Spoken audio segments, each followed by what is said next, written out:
Hola, muy buenos días. Qué gusto volver a saludarlos. Bueno, arrancamos una nueva clase.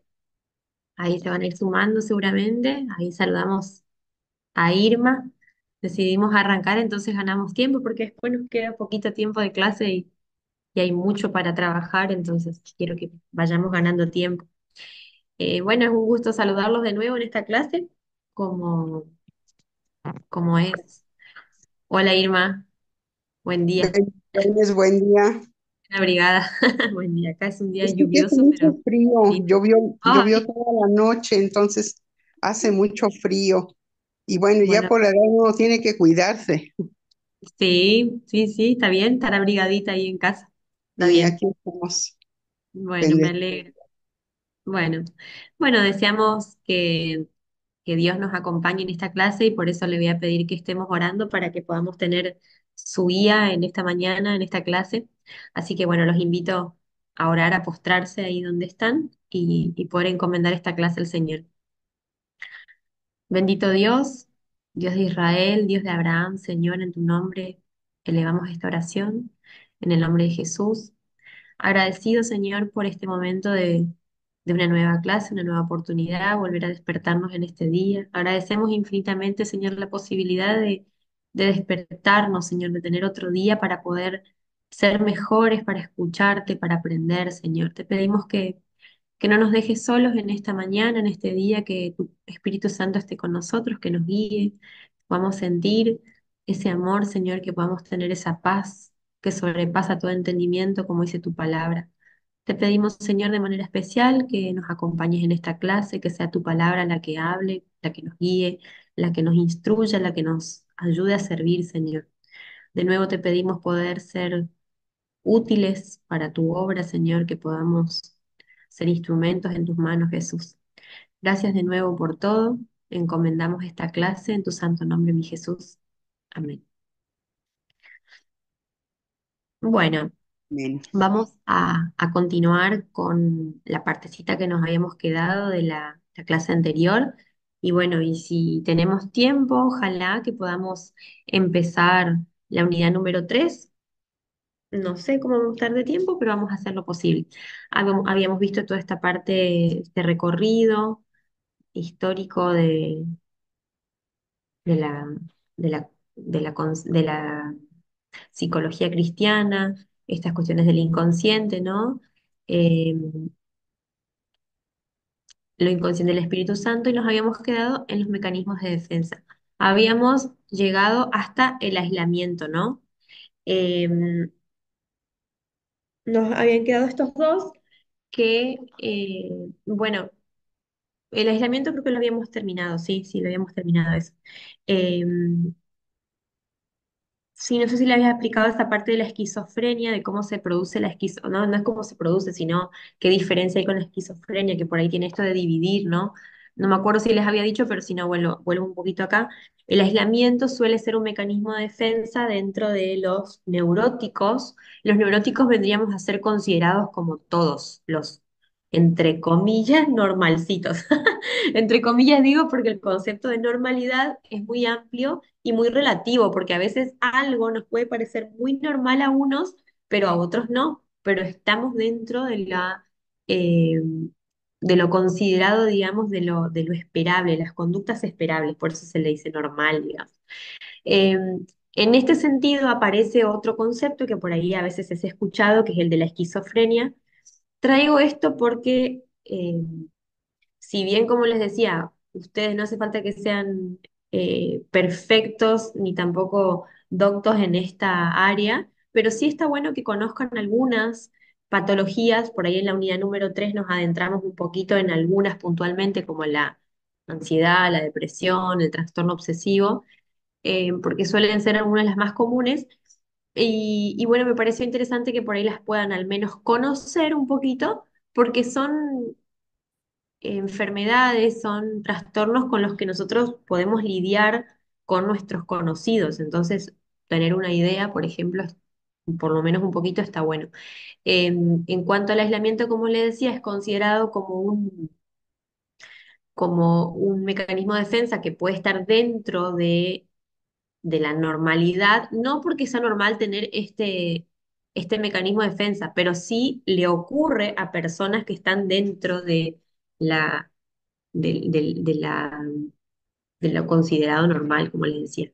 Ahora, dentro del aislamiento aparece otra palabra que es la esquizofrenia. La palabra esquizo viene a decir justamente dividir, escisión, como que la mente se divide.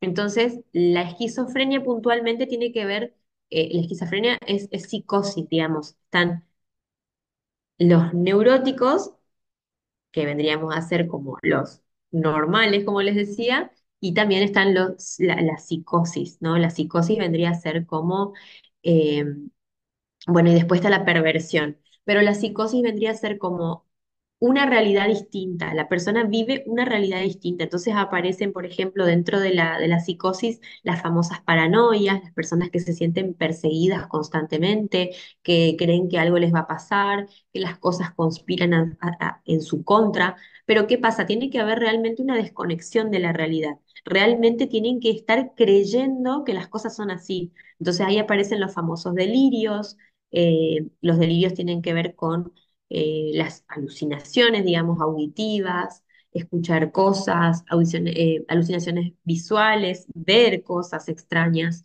Entonces, ahí es donde justamente muchas veces se confunde eh, con algo paranormal, digamos, como que puede estar la persona eh, poseída por algún espíritu y demás. Yo no descarto esta posibilidad, realmente creo en lo personal que sí existe, que hay cosas que la psicología no explica, pero sí es cierto que no todos son demonios y que muchas veces se trata de un trastorno mental como es la psicosis. Entonces, dentro de la psicosis está la esquizofrenia, que tiene que ver con una escisión, o sea, la persona tiene la mente dividida entre momentos en los que hay realidad y momentos en los que hay fantasía. Y esa fantasía realmente le produce un montón de limitaciones a la persona. La persona se puede volver agresiva, la persona se puede volver con una desconfianza total hacia su entorno, empieza a decir un montón de cosas que no tienen ningún tipo de sentido. Por ahí la paranoia, por ejemplo, tiene esto de que para la persona tiene mucho sentido. Entonces, dentro de su cabeza se arma algo que tiene sentido. Entonces, vos la escuchás hablar y pareciera hasta lógico. Pero la esquizofrenia tiene puntualmente esto de que eh, te salen con cualquier cosa, es la verdad. Hablando mal y pronto, es como que son personas que dicen un montón de cosas que no tienen sentido. Y por ahí, por momentos, a veces con medicación, por ejemplo, pueden lograr cierta estabilidad en las que su mente logra estar eh, tranquila. Desde el psicoanálisis se cree que las estructuras, la neurosis, la psicosis y la perversión son estructuras de la personalidad, se dan en esos primeros años de vida. Se dan sobre todo en el nacimiento, en cómo es la mirada de la madre con ese bebé, cómo es el trato, si hay abandono, si hay amor, etcétera. Entonces ahí es donde empieza a formarse su yo y ese yo va a ser, obviamente, eh, constituido con demás cosas, objetos, objetos en el sentido de elección de objetos de las personas de amor, de lo que les interesa, de la gente que los cría, va a estar con todo ese bagaje de la afuera que lo va a ir criando, entonces eso va a ir constituyendo el yo. Pero en ese primer tiempo es donde se constituye la parte más importante y es lo que nos estructura. Entonces se considera que la esquizofrenia no es, por ejemplo, algo que se tuvo de grande, sino que, porque hay personas que viven 30 años quizás normales, entre comillas, pero de golpe empiezan a tener como brotes psicóticos o, algunos síntomas esquizofrénicos. Pero en realidad se considera que esto es una estructura que estuvo desde niños y que hubo algún factor que fue desencadenante, factor X, a veces una palabra, a veces un accidente, a veces un momento, etcétera, a veces unas técnicas psicológicas mal aplicadas, y digo en ese sentido porque hay un montón de pseudociencia, un montón de, de, de pseudopsicólogos, personas que no tienen las herramientas específicas para afrontar ciertos trastornos y se meten en un terreno que después no saben cómo abordar y a veces despiertan esquizofrenias o psicosis.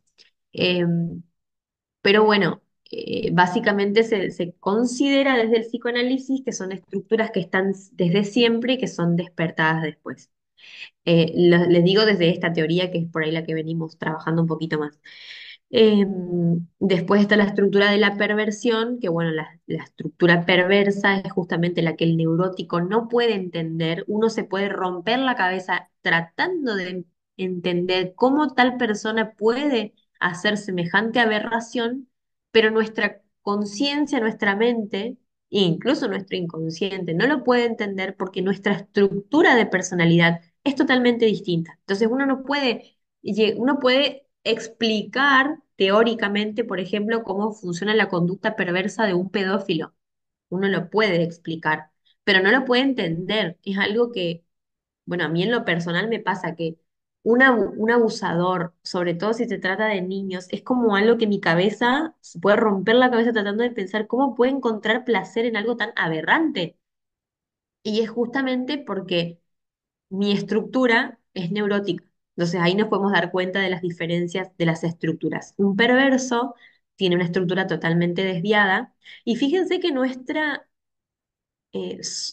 sociedad es como que de a poquito empieza a meter la idea de que es algo que no está tan mal y es tremendo esto. Eso creo que es algo que tenemos que prestar mucha atención porque no sé si se fijan bueno, está bueno ser perceptivo, empezar a ver las cosas un poco más allá, de que de cosas muy sutiles. Por ejemplo, hace tiempo, que bueno, fue algo bastante repudiado, por suerte, pero hubo una marca muy famosa, muy cara, que es Balenciaga, que hizo una publicidad tremenda, horrible, espantosa, con niños amordazados, con niños golpeados, e incluso había como un escritorio que tenía imágenes, tenía escritos de personas que eran pedófilas. Es tremenda esa publicidad. Por suerte fue muy repudiado socialmente.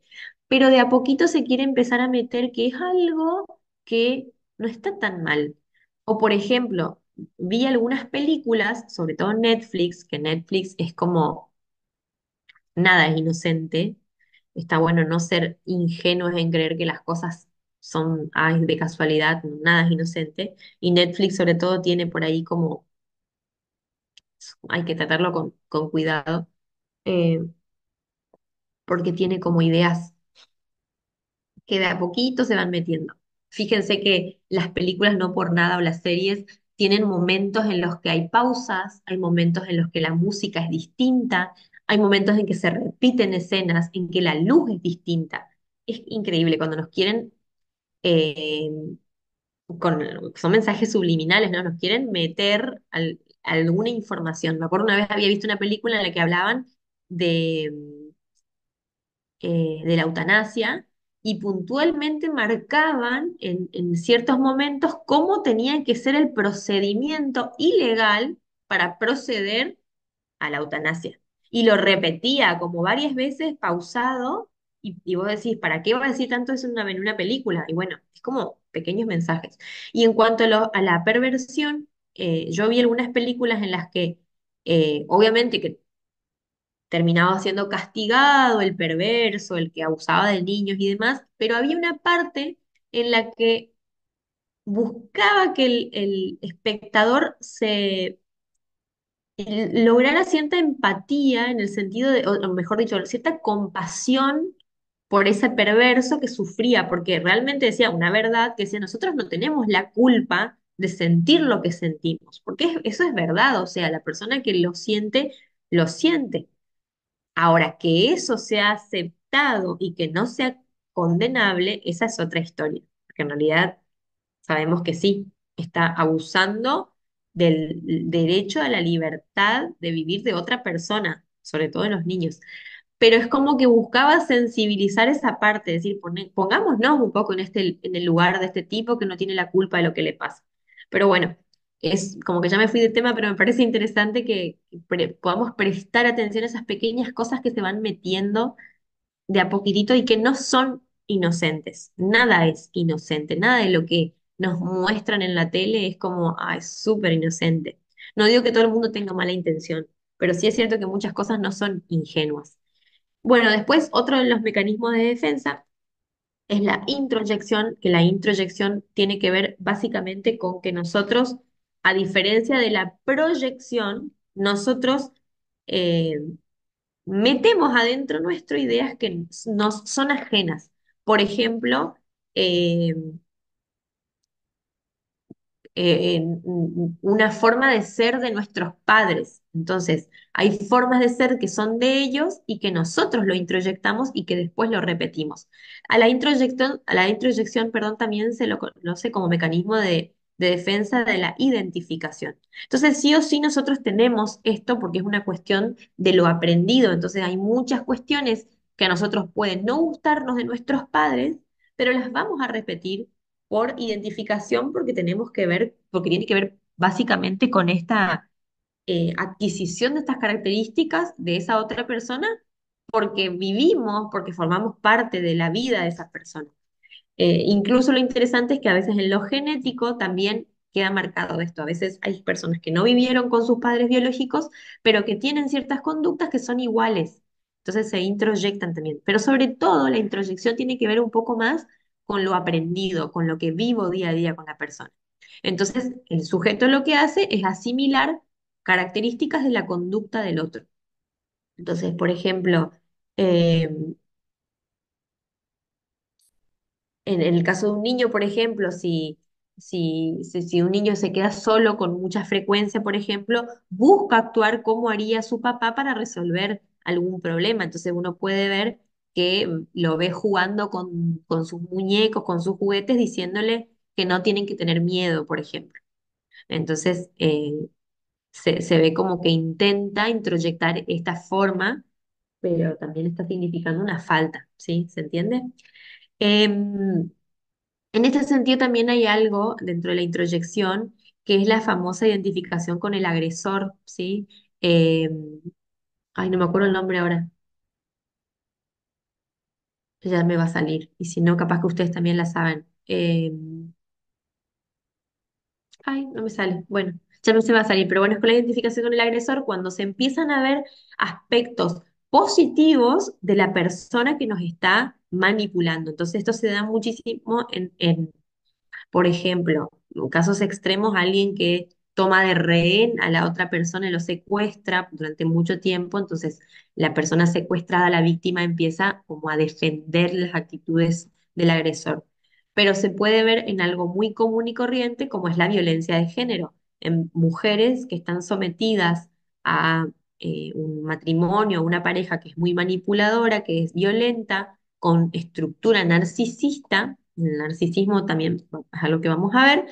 Entonces, eh, introyecta aspectos empieza a defender, digamos, aspectos negativos del agresor o empieza a ver solo los positivos e empieza a introyectar algunas ideas que el otro le va poniendo en la cabeza. Sobre todo por ahí también aparece el tema de la culpa. Entonces, me pega, me violenta, me grita, me insulta, pero porque yo también soy culpable o porque parte de todo esto es mi culpa por cómo soy, por cómo lo trato, por lo que hice, por esto. Entonces se empieza como a justificar también la conducta del otro. Vieron que a veces en ciertas actitudes y situaciones eh,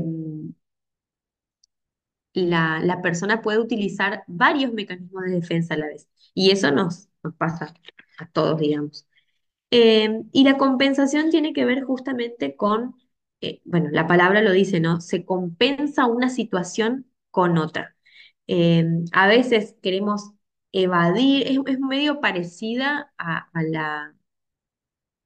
la racionalización, pero tiene que ver sobre todo como con conductas. Entonces, hay una situación que nosotros no podemos soportar, nuestro yo no lo puede soportar y busca reemplazarlo o compensarlo con otra cosa. Entonces, por ejemplo, volviendo este ejemplo de la violencia de género. Entonces, no puedo soportar estar sola, entonces compenso esa soledad buscando quedarme con este que yo creo que me quiere. Y en realidad es una mentira, pero nuestro inconsciente busca compensar esa falta, se busca compensar una falta. Entonces, se tiene un amor de mentiritas, un amor que se cree amor, pero se está como compensando una falta del yo de no saber estar sola, por ejemplo. Pero fíjense que también están en influencia otros, están en juego, perdón, otros mecanismos de defensa como la racionalización, donde se busca justificar la conducta que uno está haciendo, ¿no? Porque realmente él va a cambiar, me pidió perdón, entonces se sabe que no es cierto, pero que el inconsciente está creyendo que es la verdad.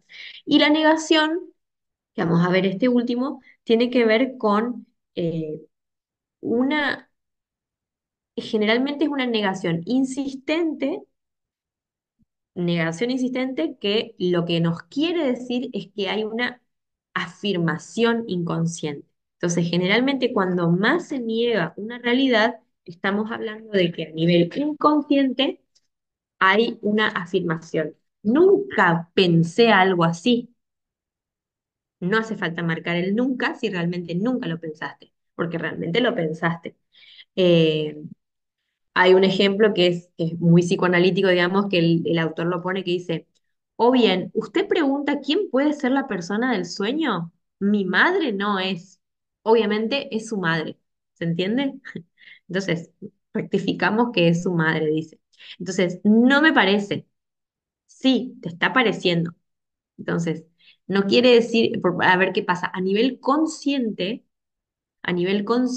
estamos entendiendo nuestro yo, nuestro principio de realidad, está entendiendo de que eso no es así. Sin embargo, hay algo en nuestro inconsciente que puede estar pensando otra cosa. Pero ¿qué pasa? Es intolerable, perdón, para nuestra conciencia traer esa realidad. Entonces, la negamos. Entonces, la negación, en el ejemplo de pensándolo en Dios, ¿no? Negar la existencia de Dios no quiere decir que creamos realmente que Dios no exista, es simplemente una justificación para realmente estar eh, no aceptando algo que va más allá de nosotros y que necesitamos. Ahí es como más se ve nuestro inconsciente, ¿no? Ahora, el autor también propone o hace como un resumen, ¿no? Dice los mecanismos de defensa inconscientes y la obra del Espíritu Santo. Entonces, dice que hay algunas de las manifestaciones que más se pueden ver dentro de dentro de los contextos religiosos que tienen que ver, por ejemplo, con la somatización, la racionalización, la proyección. Son algunos de los mecanismos de defensa que más se suelen ver, ¿no? Eh, Ahora, cuando habla de la somatización, lo considera que puede ser incluso una especie de autocastigo, o sea, el cuerpo necesita estar enfermo, autocastigarse, porque por el contrario, ¿qué pasa? Esto es cuando hay mucha legalidad en las iglesias. Entonces, no puedo soportar este gran amor, o sea, mi conciencia, mi principio del deber no me deja soportar o no puedo creer realmente este amor que tiene Jesús conmigo y necesito expiar mis pecados mediante un castigo y a veces lo hace el cuerpo. Entonces, eh, el cuerpo nos paraliza, nos hace sentir que debemos hacer algo para poder ser dignos de estar ante ese, o sea, de recibir ese regalo. Eh, Dice la racionalización también es un autoengaño que pretende desviarnos de la realidad de lo que somos. Habla de la proyección, que es un desvío de la responsabilidad hacia otros o hacia las circunstancias. Y bueno, la regresión también no nos ayuda porque gasta energías psíquicas inútilmente, digamos, es como que nos defiende de hacernos cargo de la realidad, ¿no es cierto? Entonces, dice que es muy interesante porque es muy trabajoso para una persona que se dedica a trabajar con otras personas, porque lo primero que nosotros tendemos a hacer es como juzgar. Entonces, es muy interesante que podamos ponernos en una labor como la del Espíritu Santo, de que es más humanizante, de pensar un poco más de cómo puedo ayudar a esa persona que posiblemente no esté haciendo las cosas adrede, con mala intención, sino que ahí le está jugando en contra esta parte inconsciente. Ahí va un poquito más. Ahora, conocernos a nosotros mismos, digamos, eh, mediante el inconsciente vendría a ser como buscar estas partecitas más ocultas. Pero ¿qué pasa? Nosotros tenemos nuestra otra buena parte, que es la parte de la conciencia, la que nos va a ayudar a que podamos hacer consciente todo esto inconsciente. Después, si ustedes tienen ganas y pueden leer el libro en su completud, van a ver un ejemplo más adelante de San Agustín, que él como que hace su confesión a Dios y el autor de este libro considera que es como un autoanálisis porque él puede manifestar un montón de carencias y situaciones traumáticas que él vivió en su niñez, en su adolescencia y cómo consagró todo eso a Dios. Entonces se considera como un autoanálisis donde él mismo logra ir a esos trasfondos inconscientes y consciente también y poder de eso sacar algo provechoso. Es un ejemplo que es interesante. Pero bueno, en la parte consciente dice, por ejemplo, el autor dice, no podemos esperar la conversión en el sentido de cristiano, ¿no? De convertir nuestro inconsciente a Dios si no estamos conscientemente convertidos. Entonces hay una buena parte que nosotros sí podemos hacer, que es la parte de nuestra conciencia. Y conocernos específicamente implica saber quiénes somos. Entonces, a pesar de todas las trabas que podemos tener de darnos cuenta realmente esa parte inconsciente, que es difícil de descubrir, sí tenemos la parte, la responsabilidad, perdón, de conocer toda nuestra parte consciente. Entonces, no tenemos excusa porque nosotros somos responsables de las cosas que decimos, de las cosas que pensamos y de las cosas que decidimos, más allá de que haya una parte que se nos escape, que es lo inconsciente. Pero la actitud que tengamos frente a la vida, lo cotidiano, sí es nuestra responsabilidad. Entonces, no existe realmente la excusa de decir, no puedo parar de pensar en eso. Hay una parte, yo siempre me imagino, ¿no? Como a la conciencia, como trato de explicarlo así, pensemos en un círculo donde en nuestra conciencia predominan dos cuestiones. Una es como el pensamiento automático, ese que realmente nos dice, no puedo parar de pensar en esto. O sea, ¿a quién no le pasó alguna vez que estén tratando de distraerse y ese pensamiento viene y viene y viene y viene y viene y como molestar, a molestar, a molestar, a picotear como un pájaro carpintero que se quiere meter igual? Pero ¿qué pasa? Lo interesante de todo esto es que nuestra conciencia, si imaginamos que es como un círculo, esa parte del pensamiento automático vendría a ser como una partecita muy chiquitita. El resto de la conciencia es nuestra decisión. Entonces nosotros sí podemos decidir qué pensamos. Sí podemos tomar la decisión y la determinación de darnos cuenta de nuestro pensamiento y dirigirlo hacia otro lugar.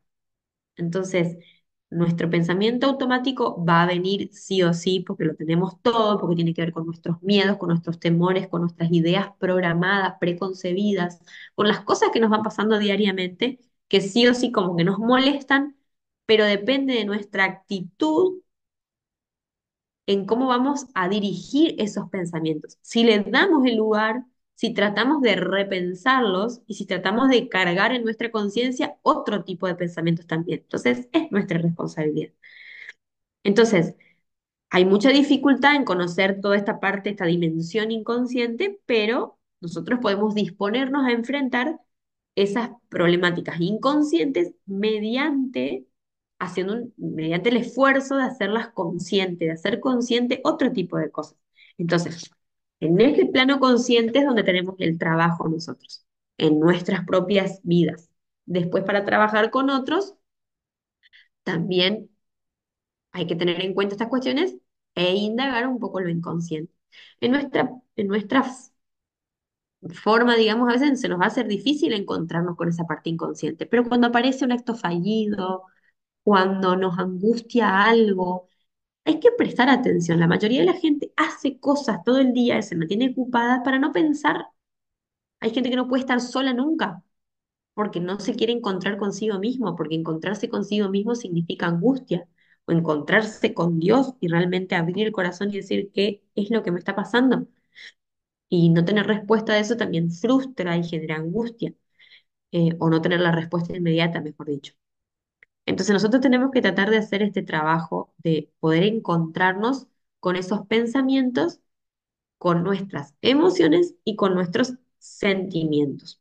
Entonces, eh, también acá vamos a ver una diferencia entre, bueno, encontrar nuestras culpas, encontrarnos como pecadores, pero en la culpa encontrar la diferencia entre una culpa real o una culpa fantasiosa, una culpa que nos lleve a Dios o una culpa que es del autoengaño.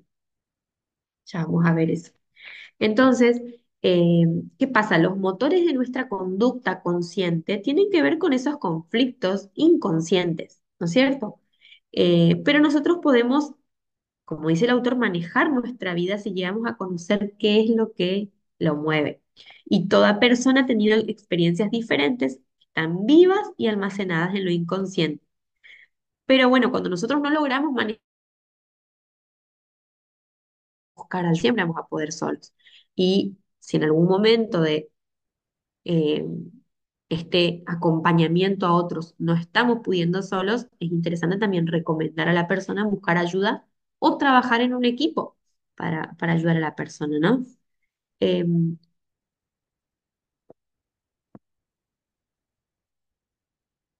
entonces, ¿cómo podemos empezar con el tema de manejar las emociones? Tenemos la diferencia entre emociones y sentimientos que tienen una confluencia con los pensamientos. Así como pensamos, sentimos, y así como nos sentimos, vamos a también actuar, ¿no? A pensar y actuar. Tienen esa relación. Entonces, las emociones, primero, ¿qué son las emociones? O sea, la emoción tiene que ver con un impulso, con algo que es inmediato, con algo que aparece aunque no querramos. Entonces tiene que ver con, bueno, viene del latín que es emovere, que es como agitar, mover, excitar, remover. Entonces la emoción tiene que ver con eso, con algo que aparece y se da de manera fisiológica, es decir, que se percibe en el cuerpo. Entonces nos mueve, sin una emoción uno no podría vivir. Entonces, por ejemplo, si alguien, no sé, si un perro nos está atacando y nosotros no tenemos ningún tipo de emoción ni de susto, vamos a dejar que el perro nos muera la pierna, o sea, atinamos o a querer correrlo con algo o salir corriendo nosotros, entonces gracias a esa emoción nos movemos, gracias a la emoción estamos contentos, nos emocionamos, gracias a las emociones eh, nos encanta recibir, bueno, algunos y otros no, recibir una sorpresa. Hay gente que les gusta la sorpresa y otros que no. Cuando a mí me dicen, por ejemplo, tengo una sorpresa para vos, no me gusta, porque me genera ansiedad. Me gusta que me den la sorpresa, pero sin anticipármela antes. Entonces, cada uno vive una emoción distinta, ¿no? Eh, entonces, las emociones son como ese sabor de la vida, ¿no? Y Dios nos da ese sabor. O sea, nosotros vemos en la vida de Jesús que Él pasó por todas las emociones. O sea, tenemos el ejemplo vivo de que Él sintió lo que nosotros sentimos. Es más, Pablo dice que nos enojemos, pero que no pequemos. O sea, la emoción del enojo está, o sea, no la podemos evadir. O sea, me enojo y bueno, me enojo. O sea, no puedo no enojarme si pasó algo. El tema es que, vamos a ver esto, ¿qué hago con esa emoción? Esa es otra cosa. ¿Y por qué me enojo tanto? También es algo que se puede trabajar. Eh,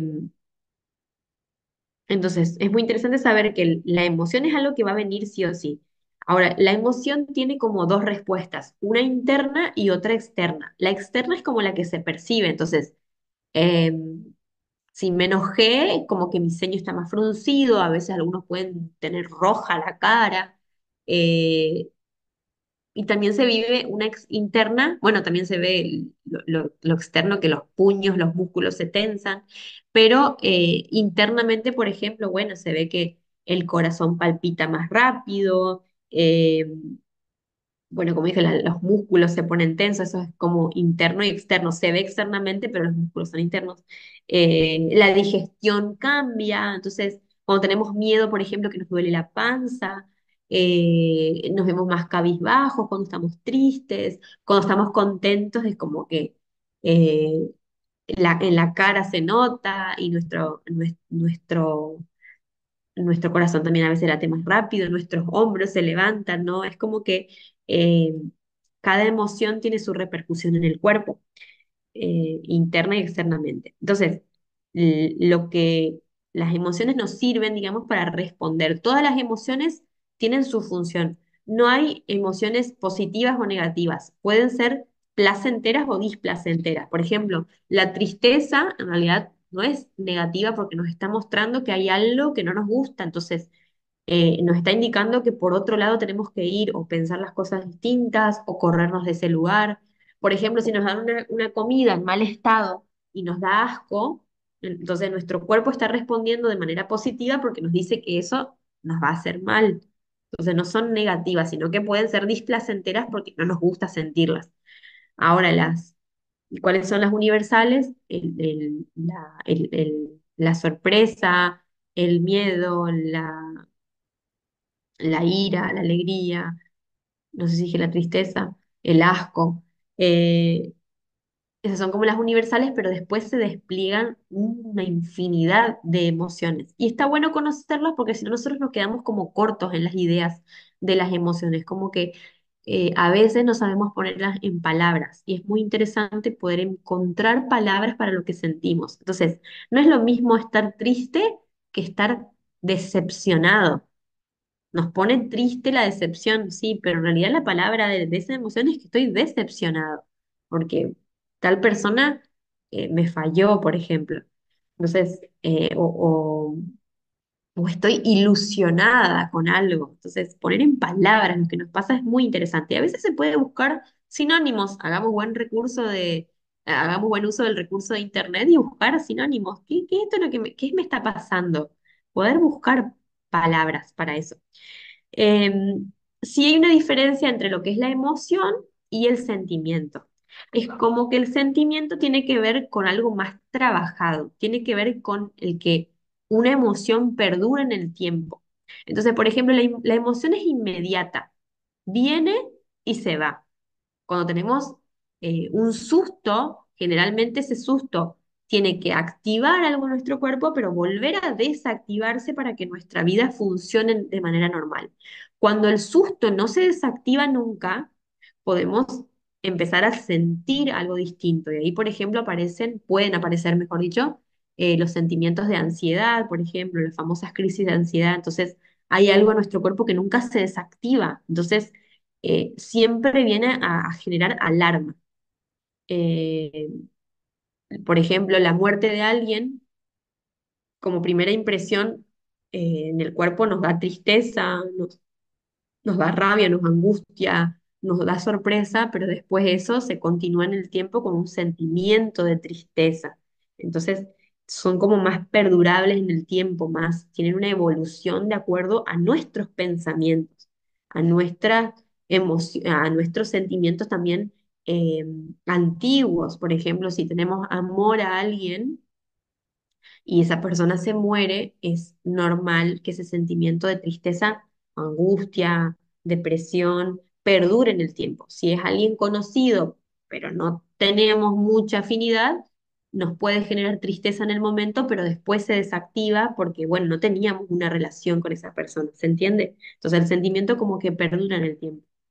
Algo interesante en ese sentido. y el autor lo ve, si ustedes pueden verlo, es que habla del manejo de la ira como emoción, pero eh, que fíjense que la ira puede también traducirse en sentimiento de acuerdo a si no se la trabaja y si siempre se oculta. Como les decía recién, eh, nosotros inevitablemente vamos a tener el impulso, ese impulso de sentir la emoción, que es enojarnos, por ejemplo. Hay un estímulo externo que nos hace sentir esa emoción que se produce inevitablemente, pero entonces, bueno, como que es como el acto reflejo, ¿no? Como que si vemos una luz fuerte cerramos los ojos, o sea, viene sin querer, o nos van a meter el dedo en el ojo y lo vamos a cerrar, o sea, como un acto reflejo, es algo inmediato, lo sentimos y listo. El tema es qué hacemos, y como decía Pablo, el pecado no está en enojarnos, sino porque bueno, porque es inevitable. El tema es qué hacemos cuando nos enojamos. Dice, una cosa es la cólera y otra es la conducta colérica. Y cómo manejar esa cólera, cómo manejar esa ira, ¿no? El tema es que nosotros tenemos que tratar de tener en cuenta varias cosas. Primero, que va a estar como de fondo, que quizás se ha trabajado con más tiempo, es ver qué o por qué a nosotros eso nos produce tanta ira, que a otra persona quizás no, porque cada uno responde de una manera distinta ante un estímulo. Y eso tiene que ver con nuestro bagaje interno, con nuestras cuestiones, con nuestros pensamientos, nuestras ideas programadas, preconcebidas, lo que está en nuestro inconsciente. ¿Por qué eso nos hace enojar tanto? Entonces hay cosas para investigar. Pero hay cosas también que se pueden hacer como en lo práctico. Entonces, fíjense que la Biblia dice que no dejen que el sol se ponga estando aún enojados. O sea, no acumular ira para el otro día, no ir acumulando ira. Y entonces en ese sentido es muy importante poder expresar lo que nos pasa. Pero ¿qué pasa? A veces cuando una expresión de la ira es inmediata, daña a la otra persona. A veces puede ser físicamente y a veces puede ser de manera verbal o psicológica. Entonces, en ese sentido es interesante corrernos del lugar del estímulo que nos está provocando ira. Y en ese sentido sirve muchísimo el poder hacer deporte. El deporte baja energías, baja las energías que nos produce la ira y genera otro tipo de neurotransmisores, sobre todo dopamina, serotonina, noradrenalina, que hacen que no solo la mente se distraiga, sino que hace que el cerebro, digamos, eh, tome más ánimo, por decirlo de alguna manera. Entonces, el ejercicio físico ayuda mucho para desahogar esa energía negativa, para después volver y ahí trabajar o conversar sobre eso que nos molesta. Sobre todo también está el hecho de no acumular, como les decía, para mañana, sino tratar de resolverlo en el momento, no en el momento, sino por lo menos dentro del momento. Mi papá siempre dice, a veces hay que dejar que corra un poco de agua debajo del puente. Y quiere decir con que a veces hay que dejar pasar para después conversar. Y es cierto, o sea, a veces no se puede resolver todo en ese momento porque empezamos a conversar de nuevo y enseguida nos empezamos a enojar de nuevo. Entonces a veces hay que dejar pasar. Pero eh, desahogar lo que nos está pasando, decir. Ayer me decía una persona que su hijo estaba como molesto, contestaba mal, mi hijo preadolescente, pero me dijo, pero yo le digo, bueno, vení, decía la mamá, vení que vamos a conversar, vamos a charlar. Entonces me dijo, me escupió como dos o tres cosas así bien duras, pero eso sirvió para poner en palabras lo que le estaba pasando y necesitaba sacarlo, porque si no, tranquilamente podía ser, bueno, está bien, porque que se había enojado porque la mamá le había sacado el celular un rato, dijo, bueno, ya es suficiente. Entonces el chico se enojó. Entonces, tranquilamente puede haber sido, bueno, para que no se enoje, te doy el celular. Y entonces quedamos todo bien. Pero esa emoción no iba a salir, iba a quedar reprimida, iba a quedar en los músculos, iba a quedar en la mente, iba a quedar en el cuerpo. Entonces necesitaba como sacarlo para afuera, vomitarlo, decirlo. Y ahí es como que logró un desahogo, ¿no? Entonces es necesario también desahogarlos en ese sentido. Bueno, y les iba a decir en cuanto a ver, a la culpa, esto último y después vamos a otra partecita. Que la culpa hay como dos definiciones de culpa que sobre todo las trae este autor, que tienen que ver con lo que les decía hoy, con la culpa que es sana y la que no es tan sana. El sentimiento de culpa, digamos, es algo que es necesario porque la culpa es lo que nos lleva al arrepentimiento. Sin sentir en algún momento culpa por algo que hicimos, de nada tiene sentido la obra que hizo Cristo, porque entonces nosotros no nos vamos a sentir mal por nada, entonces, ¿para qué vino? Entonces, en ese sentido funciona, ¿no? Eh, lo interesante es que la culpa siempre viene a posteriori, digamos. Nunca aparece a ver, puede aparecer de que estamos haciendo algo sintiéndonos culpables, pero generalmente pasa a posteriori. Después de que pasó, después de lo que hicimos, incluso pueden pasar años, ahí aparece el sentimiento de culpa por algo que hicimos. Eh, ¿Qué pasa? La culpa genera como, lo que hace es que hay una tensión interna entre el yo y el super yo. ¿Por qué? Porque el yo le dio lugar al ello y el super yo vino a intervenir. En otras palabras, ¿qué quiere decir? Le dimos lugar a nuestros placeres, pero que a nuestra conciencia son intolerables. Y nuestra moral, sobre todo nuestro principio de lo que consideramos que es lo que Dios considera que está bien y que está mal, viene a decirnos, eso que hiciste está muy mal. Nuestro yo no lo tolera. Y es ahí donde nuestro yo tiene culpa. Eso es como lo sano. A veces puede pasar que la persona sienta culpa por no sentir culpa. Sabe que está haciendo mal y no tiene culpa. No me siento mal por esto que estoy haciendo. Y eso me genera culpa, es una contradicción, la culpa, no sentir culpa. Entonces hay que traerlo esto a Dios. Eh, entonces puede aparecer la culpa como algo displacentero de manera consciente, pero también puede ser una conducta inconsciente, puede ser una manifestación de angustia inconsciente. ¿Se acuerdan el ejemplo del chico ese que tenía ese sentimiento de culpa inconsciente de que tenía una conducta intachable en la conciencia, en la vida cotidiana, pero que no se sentía digno de ese perdón de Jesús. Y era porque había manifestado estas sensaciones cuando era chico. Entonces el sentimiento de culpa fue inconsciente. Entonces es una culpa que viene a afectar a la persona y que no es la culpa buena, digamos. Eh, entonces muchas veces esa culpa no se explica siempre de manera consciente. Hay que ir como un poco más atrás, ¿no?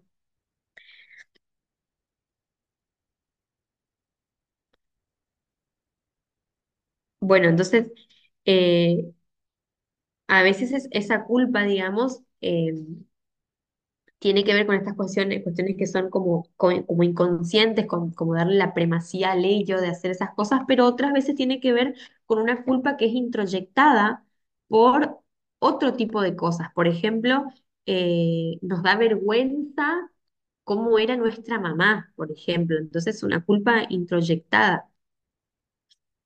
Em,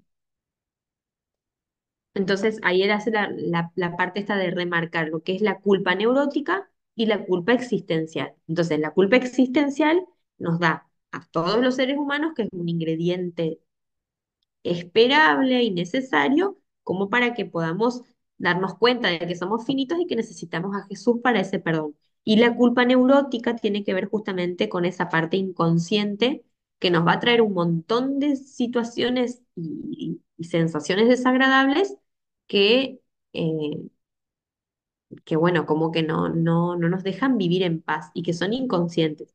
Y justamente eso lo que suele ser es que genera síntomas, ¿no? Genera síntomas en el cuerpo y esa culpa neurótica suele ser como depresiva, suele marcar sentimientos de depresión, de disgusto por la vida.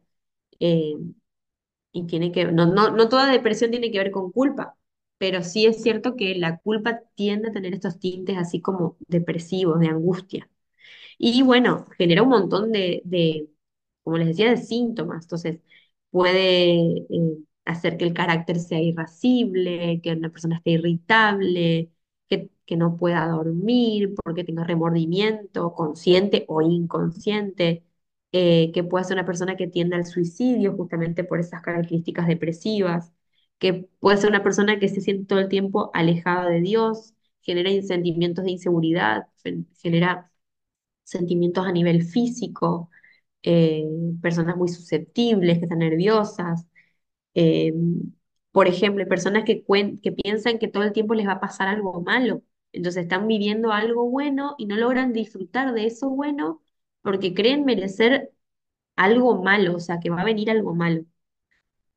Tratan de sacarse eso de la mente, pero no lo logran justamente porque es inconsciente. Entonces se vuelve como obsesivo el no poder disfrutar de un momento placentero porque hay un sentimiento de culpa de fondo. Es como que dice acá el ejemplo que pone el hombre, ¿no? El autor. Es como que la persona está diciendo, todavía no estás pagando por todo lo que hiciste, pero algún día recibirás el castigo que mereces. Entonces, como que una fuerte inseguridad que viene a como no dejar disfrutar el momento. Y, que es lo último que les quería decir de acá,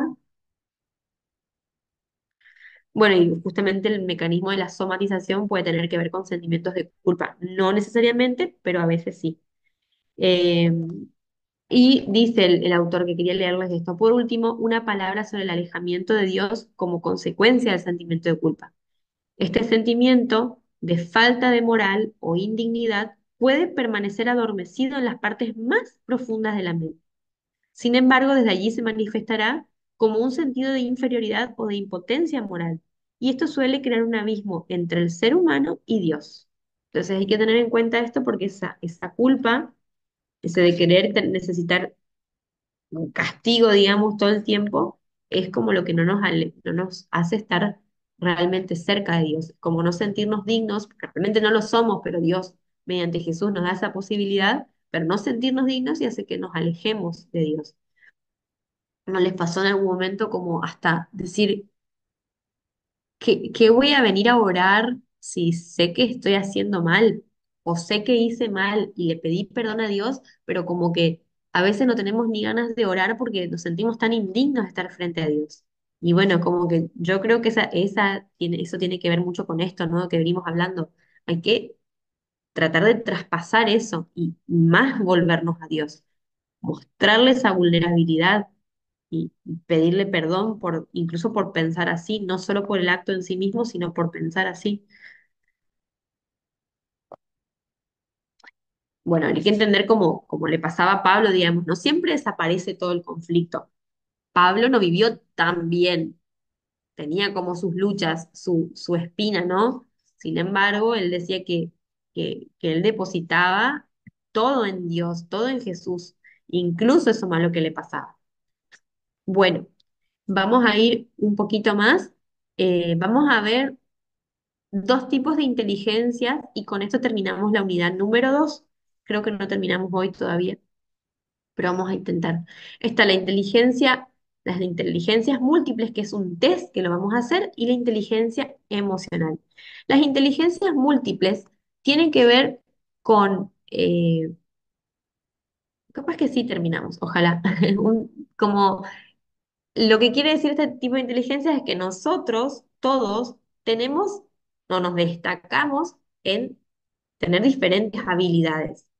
Generalmente no tenemos una sola habilidad, tenemos varias, pero van a predominar, digamos, algunas más que otras en nuestra mente, en nuestro cuerpo, en nuestra forma de actuar, en nuestras habilidades sobre todo.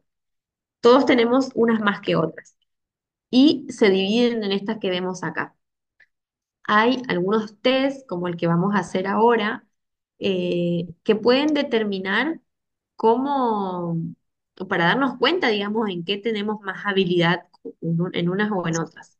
Entonces eso nos puede dar un conocimiento un poco mayor de nosotros mismos. Y estas inteligencias vamos a ver un poquito qué son cada una, ¿no? La inteligencia verbal o lingüística, como dices, es como la capacidad que tenemos de la habilidad de hablar, de utilizar palabras. Están acá los que les gusta escribir, los que les gusta, bueno, hablar, hacer ensayos, poemas, eh, o realizar comentarios. Son personas que tienen facilidad con lo verbal, con el agua, el agua, el habla, perdón, eso fue un acto fallido, no sé qué. Cómo eh, tener la habilidad para utilizar las palabras incluso para convencer. eh, Son personas que les es fácil la ortografía, por ejemplo, personas que prestan mucha atención a esto. Entonces, ¿para qué sirve el test de inteligencias múltiples? Sobre todo para ver en qué nos podemos desarrollar a la hora de estudiar o de practicar algún deporte, alguna habilidad, hacer algún curso, para dónde podemos ir. Entonces, se utiliza mucho en orientación vocacional porque son la que nos puede dar alguna idea de la carrera fin que podamos estudiar. Entonces acá, por ejemplo, están, bueno, las lenguas extranjeras, derecho, eh, comunicación, periodismo, bueno, los escritores, también acá, por ejemplo, la psicología, la sociología, tiene que ver mucho también con los pastores, los que tienen habilidad para hablar, para manifestar, los políticos, por ejemplo, eh, desarrollan esta habilidad. Lo interesante de las inteligencias es que si bien venimos dotados con que sea predominante algunas más que otras en nosotros, son, eh, se pueden practicar, o sea, se puede generar la habilidad de tener este tipo de inteligencias. Entonces puede que no nacemos con la habilidad de la inteligencia lingüística o verbal, pero con el paso del tiempo, de la práctica, del estudio, se puede conseguir. No va a ser lo mismo con quien ya viene con esto como de manera innata, pero sí se puede conseguir. La inteligencia lógico-matemática tiene que ver justamente con eh, la facilidad con la lógica, con los números, con comprender órdenes numéricos, responder, bueno, justamente los juegos numéricos, ¿no? O responder preguntas que tienen que ver con esto, solucionar problemas en ese sentido. Los que hacen rápido el cubo de Rubik, ¿vieron?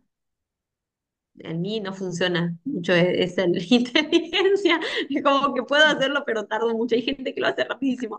Bueno, tiene que ver con esta inteligencia. Eh, entonces tiene que ver justamente con alto contenido en este tipo de carreras que tienen contenido matemático o de lógica. Entonces, las estadísticas. eh, Irma, tenés el micrófono abierto, te digo por las dudas.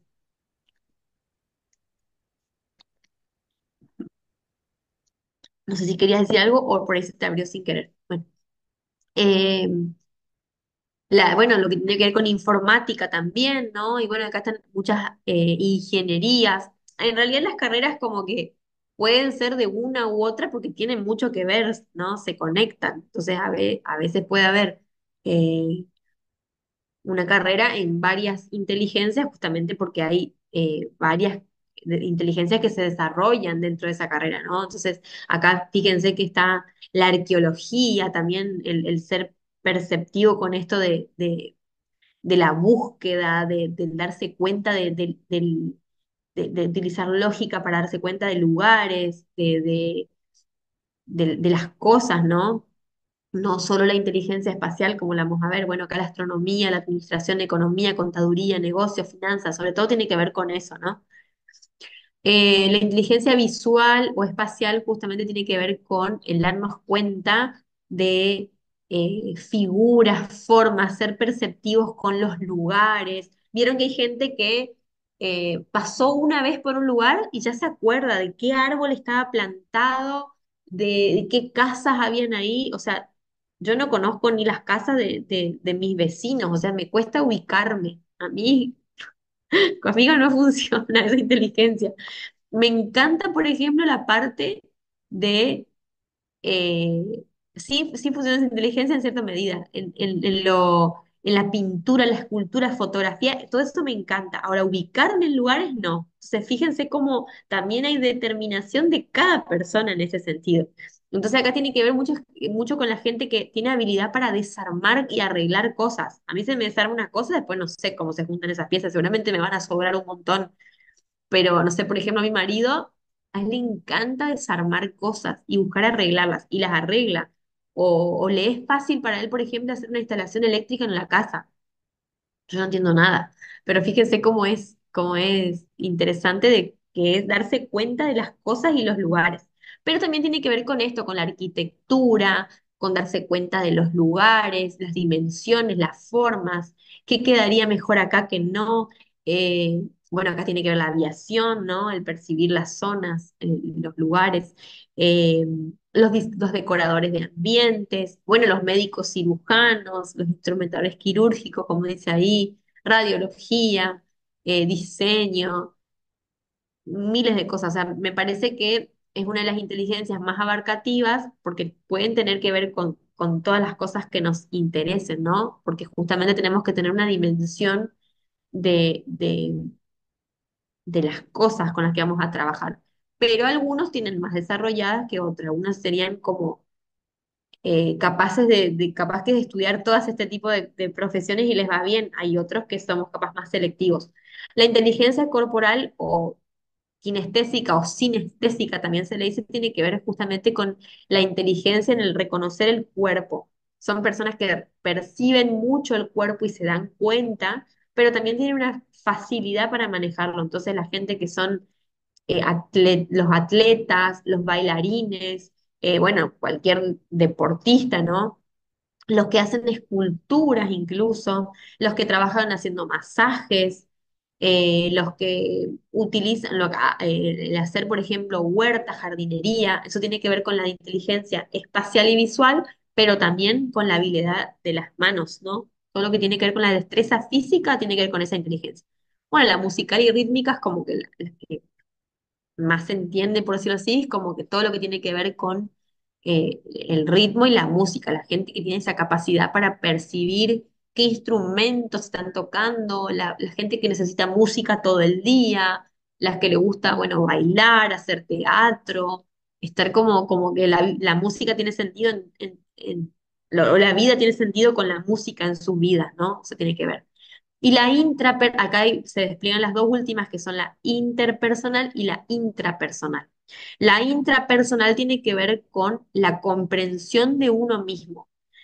Es la capacidad de poder eh, descubrir cuáles son las cosas de la propia persona, porque es intrapersonal, cuáles son las emociones, los sentimientos que predominan, los pensamientos. O sea, son personas que pueden darse cuenta en sí mismos de todo lo que les está pasando, de por qué se sienten así, y tienen mucha habilidad, digamos, en esto, de poder meditar, reflexionar en sí mismos.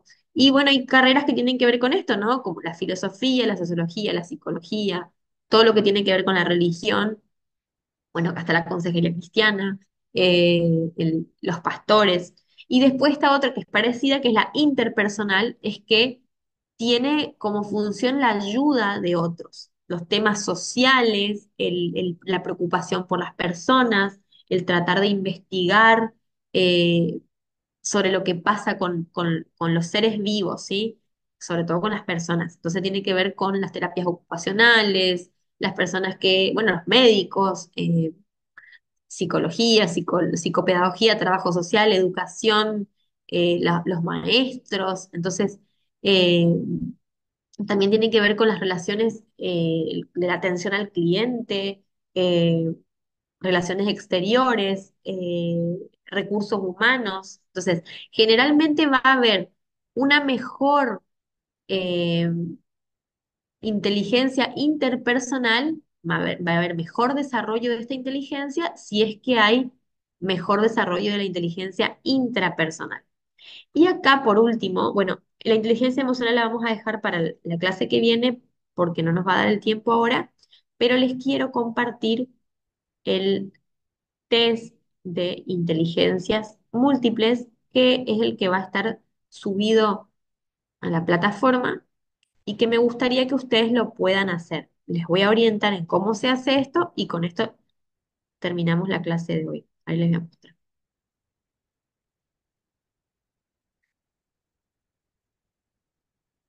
Bueno, van a ver que hay un montón de ítems, que son en total 42, donde hay diferentes afirmaciones y lo único que ustedes van a tener que hacer es marcar. con una cruz en las que sí, las que están de acuerdo con su persona. Dice, únicamente marque una X en las afirmaciones que quiera señalar como afirmativas. Sí, por favor, deje en blanco las demás afirmaciones. Hay algunas que seguramente le van a parecer como un ni, como que no saben. Bueno, están ustedes si las marcan o no las marcan. ¿Cómo van a hacer esto? Disculpen que voy a mirar la hora. Ahí está. Bueno, entonces, por ejemplo, si ustedes leen la primera, dice, prefiero hacer un mapa que explicarle a alguien cómo tiene que llegar. Y ustedes dicen, no, yo prefiero indicarle con las manos más o menos cómo tiene que llegar, entonces esa no marca. Entonces, la segunda, si estoy enojada o contenta, generalmente sé exactamente por qué. Entonces tú dices, sí, yo logro darme cuenta. Bueno, sí, y entonces marca. Sé tocar o antes solía tocar un instrumento musical. Sí, marca. Entonces van a ver todas las que marquen sí. Y van a ver que al lado izquierdo van a tener los numeritos que le corresponden a cada una de esas afirmaciones. ¿Qué van a hacer con eso? Después abajo van a encontrar una tabla donde dice todas las inteligencias.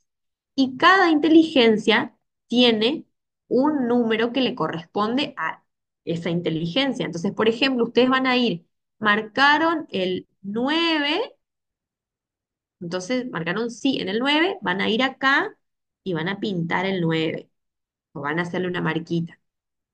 Ustedes también marcaron el 10, entonces marqué el 10 como sí, entonces voy y pinto acá. Entonces después van a contar, bueno, de 6 que hay, yo marqué solo 2. Bueno, acá tengo 2 de 6. Acá tengo una de 6 en lógico-matemática, acá tengo 6 de 6 en la espacial y también tengo 6 de 6 en la inteligencia musical. Entonces ustedes van a ver en cuál de estas está predominando. Por ahí, por ejemplo, marcaron en la inteligencia interpersonal 4 o 5 en la interpersonal, entonces quiere decir que también tienen esta habilidad. Acá más abajo de nuevo tiene la explicación de cada una. ¿Pero se entiende? Entonces, acá pueden hacerlo con el porcentaje, acá les explica abajo cómo hacer. No necesariamente tienen que hacerlo porque con eso ya se van a dar cuenta de qué predominancia tienen de acuerdo a lo que marquen. O sea, si marcaron toda la musical y rítmica, y quiere decir que en ustedes está predominando esa. Pero también puede que marquen varias así. Entonces tienen varias inteligencias. A veces eso significa algo bueno porque pueden desarrollarse en varias habilidades y a veces puede significar que no, porque dicen, uy, al final, ¿para dónde voy? Porque sé hacer, podría hacer muchas cosas. Entonces, bueno, va a depender un poco también de que ustedes puedan empezar a conocerse a ustedes mismos en qué les va gustando más. ¿Se entiende? Bueno, gente, no quiero entrar en el tema de la inteligencia emocional porque nos va a llevar más tiempo y nos va a quedar colgado. Entonces, vamos a terminar con eso el viernes. Nos encontramos a las 10 Argentina y, y ya con eso terminaríamos. Eh, y ahí les voy a dar la fecha y les voy a explicar un poquito en qué va a consistir el examen. No se asusten, no va a ser nada de lo que no toca, nada de lo que tocamos acá. Eh, Así que bueno, por ahí sí pueden ir leyendo, estaría bueno, entonces se van adelantando. Generalmente entran las tres primeras unidades en el examen. Así que vamos a ver hasta dónde llegamos el viernes y ahí vemos qué hacemos. Ya les voy a ir diciendo. Pero bueno, mientras tanto pueden ir leyendo. Así que bueno, vamos a dejar por acá. Fue un gusto, fue una clase linda para mí, espero que para ustedes también, que puedan leer, que puedan disfrutarla y nos encontramos de nuevo el viernes, si así Dios lo Sí, permite. Que tengan un claro que bendecido día. sí. Sí, Bueno, igual. chao Irma, te saludo a vos que estás ahí. Sí, es que se me apagó el celular y en Ah, lo que bueno, conecté la cámara y todo eso, y se me fue el tiempo, pero bueno, bueno, después, si tenés tiempo, la después volvés a vemos mirar. qué me falta. Bueno, que Sí, Dios te bendiga. Te mando un bendiciones. abrazo, un beso. Chao a todos.